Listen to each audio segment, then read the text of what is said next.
So when I say physical education, what's the very first thing that pops into your head? If you're like most of us, you're probably instantly flashing back to middle school gym class, right? You know, maybe you're picturing dodgeballs flying past you, or running those endless laps around a dusty track, or just that very distinct smell of rubber floor mats. But what if I told you that narrow, kind of dusty memory is actually doing a massive disservice to one of the most absolutely crucial subjects you've ever studied? Welcome to The Explainer. Today, we're breaking down a really fascinating chapter of educational source material to shatter that outdated perception once and for all. We're going to explore how physical education isn't just about making you sweat. It's actually a vital, life-saving universal science. Okay, let's dive right into this. To immediately reset our expectations here, take a listen to this quote from the Central Advisory Board of Physical Education and Recreation. They define it as an education through physical activities for the development of total personality of the child to its fullness and perfection in body, mind, and spirit. Now really notice the language there. It's not just about the body at all. It's about the total personality. We're talking body, mind, and spirit working together in perfection. Physical education, at its core, is actually about optimizing the whole person. So here is how we're going to unpack this chapter today. 1. The foundation. 2. Categorizing movement. 3. Health in the real world. And 4. The universal subject. Section 1. The foundation. Beyond gym class. The source material actually outlines 4 core objectives for PE. And surprisingly, physical fitness is only the very first one. I mean, yes, developing endurance, speed, and strength is obviously essential, but consider the second objective, social efficiency. This is all about adapting to group living. It teaches you cooperation, respect, and loyalty, basically the exact traits that make you a responsible citizen. Then we have sports culture. This helps a person fully understand their local and global environment, the traditions, and even the aesthetic values of human movement. And finally, mental efficiency. PE literally requires the intellect. To execute a complex tactic in a game, your brain and body must be communicating actively. It's this incredibly positive body-mind relationship. Now I have to ask you, how many of those 4 objectives do you actually associate with your traditional PE experience? Did it feel like a robust, multifaceted approach to your personal development? Actually, for a lot of us, the social, cultural, and mental aspects were happening entirely behind the scenes, kind of disguised as just a game of basketball or a basic gymnastics routine. Section 2. Categorizing movement. Play, games, or sports?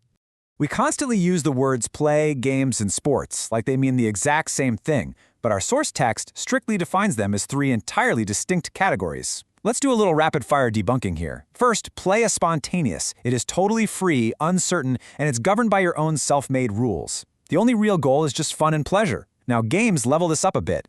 A game involves more players, has a defined goal you're actively trying to reach, and operates on a set of agreed-upon rules. The main goal here is entertainment by the masses. Finally, sports are where it gets highly structured.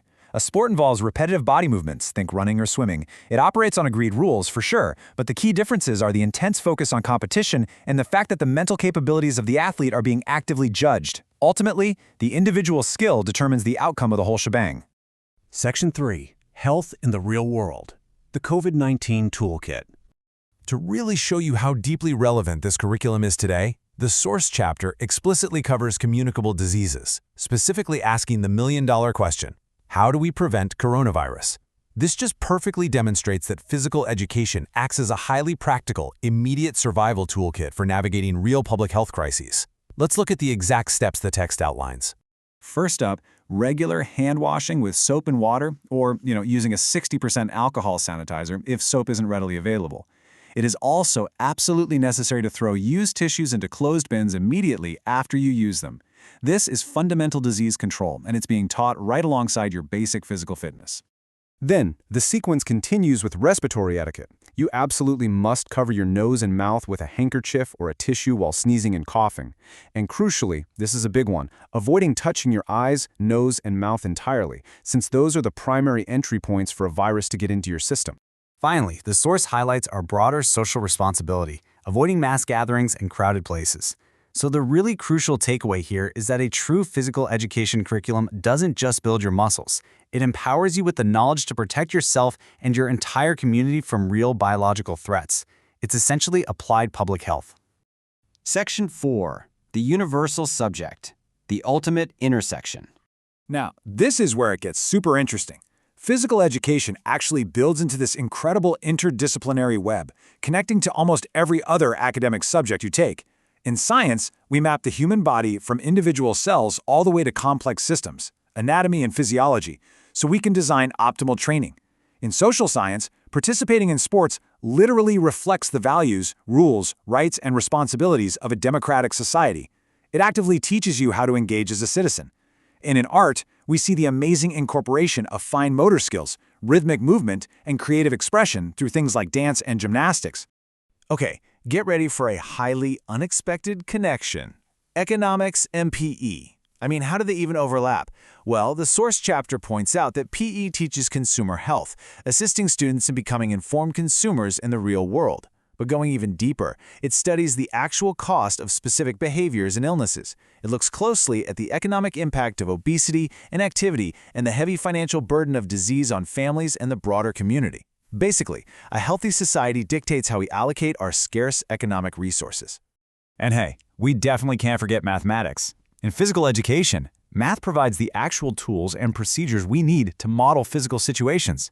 We have to score sporting events involving tricky variables like time, distance, and weight. We calculate performance percentages directly from fitness testing data. You are quite literally doing applied physics and statistics every single time you train. Lastly, consider how PE relates to history. Both disciplines explore huge concepts like time, chronology, and change. But consider the major difference here. While history focuses on identity from a macro level, looking from a cultural or national perspective, physical education turns that exact same lens inward. It focuses on the massive range of physical, social, and emotional factors that shape your personal identity. They're basically two complementary angles of understanding exactly who we are. So, we've clearly seen today that this subject goes so far beyond just running laps. It's biology, it's sociology, it's public health, economics, and math. It is literally the science of the whole human being. So I want to leave you with this final, somewhat provocative thought.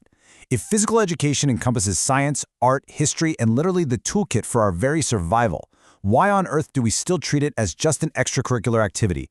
Think about that next time you walk past the gym. Thanks so much for joining me on this explainer, and keep learning.